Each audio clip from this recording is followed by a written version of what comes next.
त्या उपोषण करता माझ्या कमिटीमध्ये काही दिवस संघटनेचा उपाध्यक्ष होता। भुजबळ साहेबांना चॅलेंज करण्या इतकी तुझी कुवत नाही, तुझ्याकडे ती लायकी नाही। जोपर्यंत जातनिहाय जनगणना होणार नाही तोपर्यंत आपली ही चळवळ थांबणार नाही।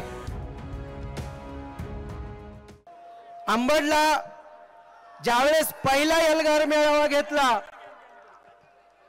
त्या एल्गार मेळाव्याला विनंती करताना अंतरवाली सराटीला आम्ही जालना जिल्ह्यातील सर्व स्वयंसेवकांनी आपल्याकडे व्यतीत मनाने विनंती केली आणि अंबडच्या झालेल्या एल्गार सभेनंतर पेटलेली आणि या झुंडशाहीला उत्तर दिल्यानंतर ओबीसी आणि भटके विमुक्तांच्या विचाराची ही चळवळ आज महाराष्ट्रामध्ये आपल्या नावाने ही चळवळ आज पुढे जाते, याचा आम्हाला आनंद आहे। साहेब, काही गोष्टी आपल्या समोर आम्हाला या ठिकाणी नक्की मांडायच्या आहेत। त्या म्हणजे आपल्याला ज्या 26 जानेवारीच्या अधिसूचनेला हरकती दाखल करायच्या आहेत, त्या हरकती दाखल करताना अनेक गावांमधून मोठ्या प्रमाणामध्ये हरकती मिळत आहेत, पण एक हरकत दाखल करण्यासाठी जवळपास 20 रुपये खर्च येतोय। तर साहेब, आज मी आपल्याला या ठिकाणी विनंती करतोय की मुख्य सचिव आणि सचिवांना विनंती करून जर प्रत्येक तहसील आणि जिल्हाधिकारी कार्यालयावर या हरकती आपल्याला एकत्रितरित्या देण्यासाठी त्यांनी जर परवानगी दिली तर आपल्याला या लाखोंच्या स्वरूपात तयार होणाऱ्या हरकती त्याच्यावर आपल्याला त्यांना उत्तर देता येईल।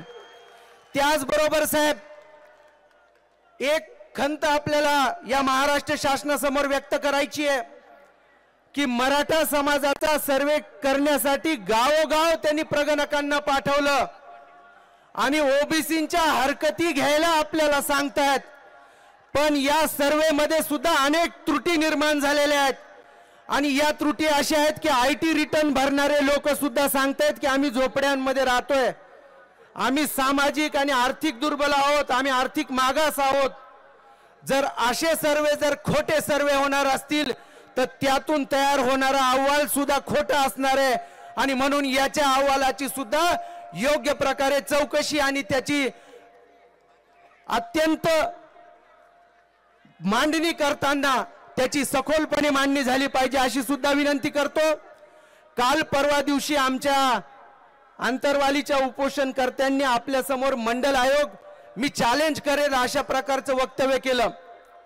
मी त्या उपोषण करता माझ्या कमिटीमध्ये काही दिवस संघटनेचा उपाध्यक्ष होता, त्याला सांगितलं भुजबळ साहेबांना चॅलेंज करण्या इतकी तुझी कुवत नाही, तुझ्याकडे ती लायकी नाही।